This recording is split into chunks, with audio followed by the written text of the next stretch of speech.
Today on the menu, collectible burns, crypto cash in and the influence for collectibles, account merges, and obviously Ecomi price action, and lacking or maybe coming soon Ecomi utility. Hey everyone, it's the Patient Hodler coming at you with another video, and in this one we are going to cover exactly these topics that somehow are linked together by one specific title, and that is building a portfolio. And we are going to get into that, but I can assure you already that I will not give you any recommendations for building a portfolio, but rather something that I have noticed by experience that I want to discuss with you here.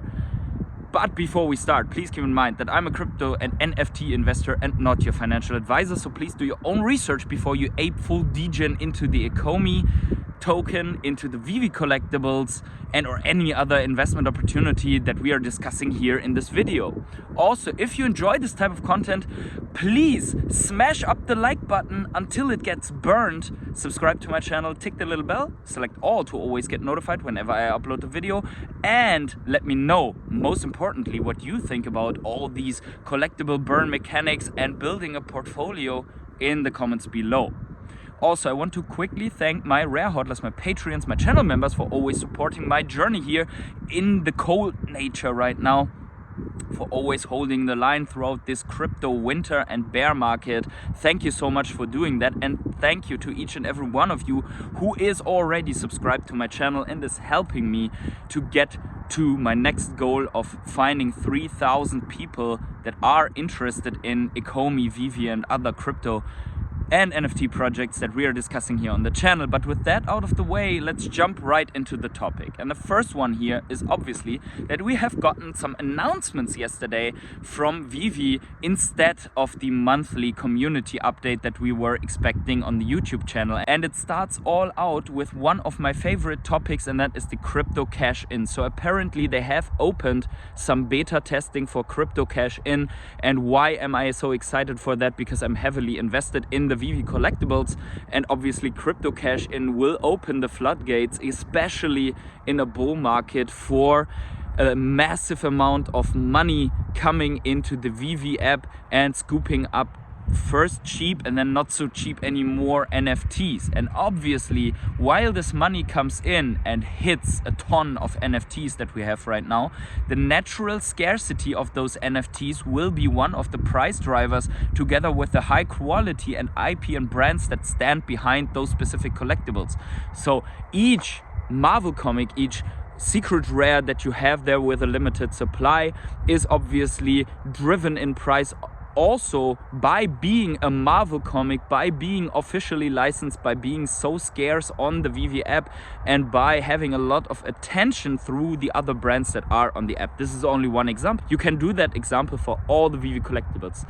Now the second factor that is coming in, besides the crypto cash in and all these mechanics that will allow more money into the app, is the other side that is pushing more scarcity. So there are comics that have a total supply of 60,000 units for now, because we have already seen that David Yu and Reese and Dan, they have announced some collectible burn mechanics that will take effect. One of these is being executed right now for some of the Marvel collectibles in the store. So if they are not selling out within the next probably 24 hours, some of these Marvel collectibles will get burned from the store, and therefore the overall supply that is left over will be more scarce than we have actually anticipated. So this will lead either to them selling out better and then temporarily probably lower prices, because people will throw them on the market eventually, which is good for Marvel and ultimately good for Veve because they are making money during that time.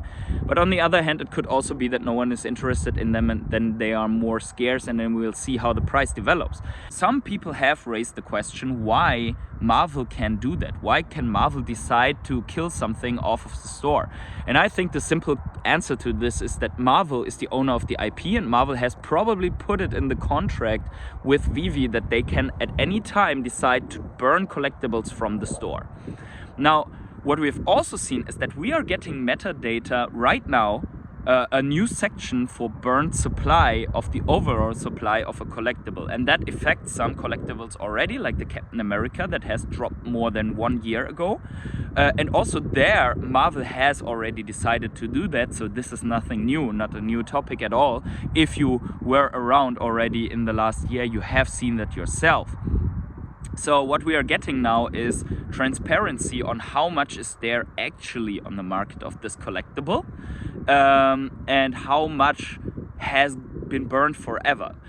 Together with this, we are also anticipating another burn mechanic for collectibles, which is the one of burning several commons, uncommons, rares, ultra rares, secret rares to get a prototype edition of a super scarce collectible. And this, by not being such a transparent effect, will shrink the amount of commons, uncommons, and all the other comics and collectibles around there whenever they release one of these prototype series. So we have several factors that are pushing in this scarcity aspect of our collectibles, which is why I think that the collectibles are a pretty decent investment, and also it's good for collectors because if they hold long term for their collection, they have scarcer objects, and the more scarce something is, like a Shadowless, Charizard, Holo card, whatever from Pokemon, the better it is, the more it is accepted, the more prestige you have, the more attention you are getting as a collector, and the more valuable your overall collection is. Now finally, we also know that there is another mechanic coming for the collectible burns, and that is that you yourself can decide which collectible you want to burn for MCP points or for other benefits that we don't know about yet. This is coming along with the Ecomi utility program and is probably, or with the MCP, with the Master Collector program, which is obviously more months, if not a year out in the future, depending on how fast they actually are with the development. But that all said, these are very bullish announcements. Now, there's one thing about edition sizes also that is highly discussed right now, and that is that for low mint collectors, that they are being screwed right now by what Veve is apparently doing, because we have seen there is some MC1 comic being listed, the number 88, and as far as we knew before, the only available, the lowest available edition number was 201. And there is also some other Marvel characters from the giveaway that have been released right now, number 39 in the collectibles. The lowest available mint was before the number 41. This is obviously really bad for collectors that have spent a massive amount for the lowest mint out there, and now it's not the lowest mint out there anymore. So things on the Veve app are subject to change, and therefore it's also very important that we calculate this risk of things changing, because we knew from the beginning that these mints are out there and that they have been held back for the licensors to use. And this is also something, by any criticism that I totally understand, they have never said that the licensor cannot use these lower mints for giveaways. So we knew that at least the ones of the content creators and the collectors that are around for a long time, they knew that this would come. But I would have wished for them to hold this back way more time, and especially not launch these collectibles into a raging bear market where many people are not really confident with the project overall. So this is something to discuss, this is something to think about, and I think they shouldn't push this too far. I think they should wait several years for using these collectibles with the lowest mint numbers, just for giving those collectors a chance to really hold the lowest available collectible for now, also in another bull market. But this is only my opinion. Let me know in the comments below what you think about this. I had it in the intro, but I completely forgot to mention it throughout the video, so I will just put it in here as a separate video with the relating screenshot, and that is that Veve has announced that the account merge is right around the corner, and we have discussed this already. If you were subscribed to this channel, you would know already that we have anticipated the account merge to bring another wave of sell-offs into this bear market, so that people are accessing and can tap into the collectibles that they have on second, third, fourth and fifth accounts, will already bring a lot of collectibles back to the market that have been locked away for several months now, since they have blocked the collectible transfers between the accounts. So be aware of a lot of dilution within the market coming up as soon as the account merge is going through. Then I want to address another point, and this is now pushing into the Ecomi side.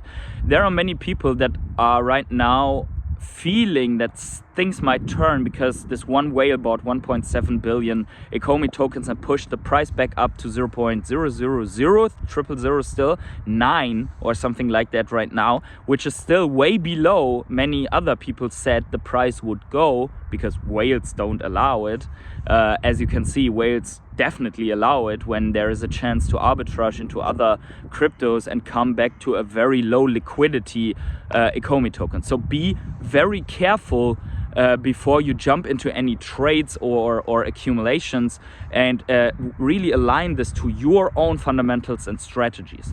Now, with that said, there is a chat screenshot from Reese where he is basically saying that Ecomi is going to be the backbone for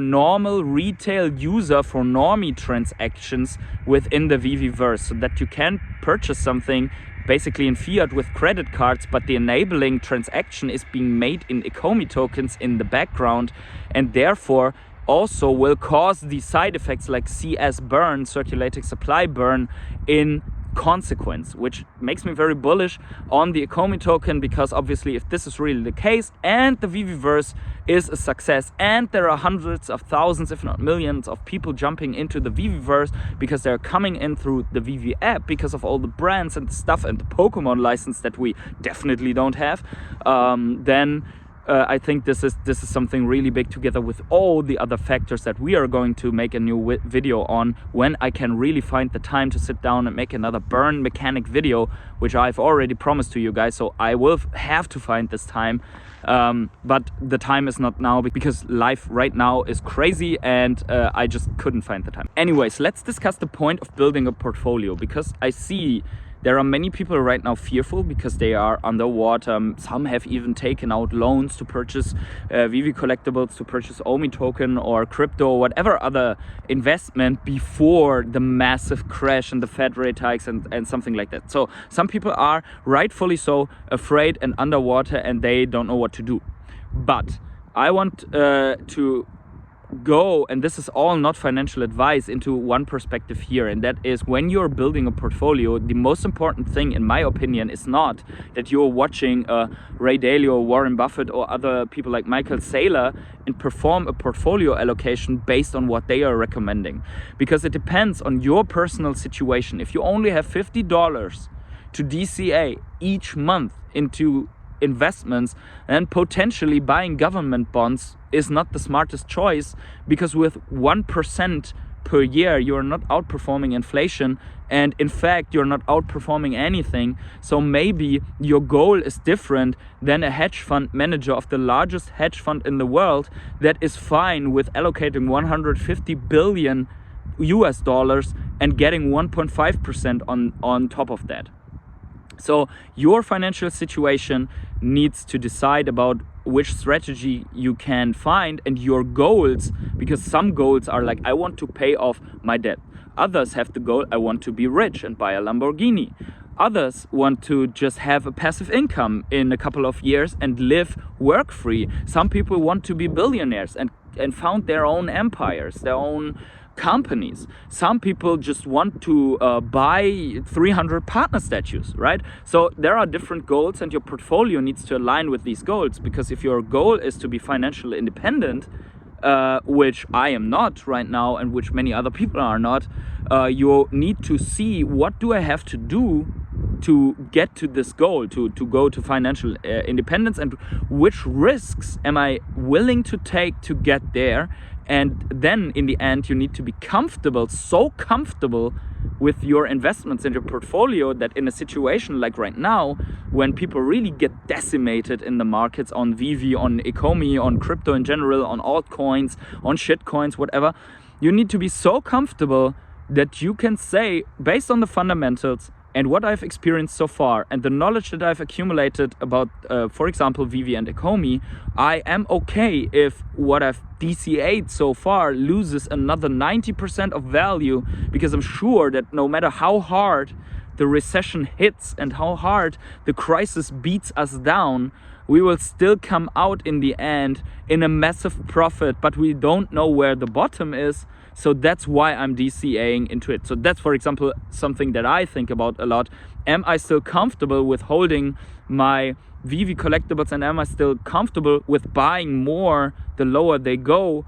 And I can answer that question for myself, yes, because I want to try to reach my goals to do that. And I think in general, this is not only about portfolios, but as a general mindset, am I comfortable with, for example, sitting out in 0 degrees in the fields to take a video and expose myself with my face to the public? And if yes, then I can do that to achieve my goals. So I think this is the most important thing. I just thought about this because I was thinking to myself, am I still comfortable sitting in the Ecomi token when it goes to 00001 or even to quadruple zeros? Because there are some threats looming in the crypto market right now that we don't know yet in the contagion effect, that could push, or that could bring down Bitcoin in a massive waterfall collapse to potentially 10,000 or even lower. So this could be, for example, the collapse of KuCoin. This could be the collapse of Binance. This could be the collapse of the Tether stablecoin. So we don't know yet what is really coming, because we have not full transparency on all of these exchanges. So whenever one of these exchanges is dying or projects is dying, less than 0.0001% of the world were anticipating this, right? So how do we know? So we only have to say, am I comfortable with still being in the Ecomi token if that happens? Am I still comfortable, for example, this is also a choice, am I still comfortable with leaving my millions of Ecomi tokens on a Sendex or on any other exchange? Or am I still comfortable with having my Bitcoin on Binance if there is a 0.1% chance that Binance implodes in the next weeks? Or would I be more comfortable if I bring all my coins, if they are of higher value, in self-custody, and therefore I can sleep better at night? Because even if all those exchanges implode, I can still go to the ones that survive and buy more, but everything that I have on the ledger is secure for now. So I think all of this needs to be discussed. So that's why I made this video. Please don't see this as any advice. You do your own decisions and whatever. But I felt I needed to bring this out here. And by the way, I talked so much about Ledger. I don't have any affiliate link, so you know where to find it, or maybe you can support another YouTuber or whatever. I have no affiliate links here. So let me know in the comments below if you are comfortable with your investment right now. I will get up here and walk a little bit. My hands are freezing completely. So let me know in the comments below how you feel about everything right now. And wherever you are on the world, have yourselves a great morning, evening, day, night, or afternoon, and see you in the next video.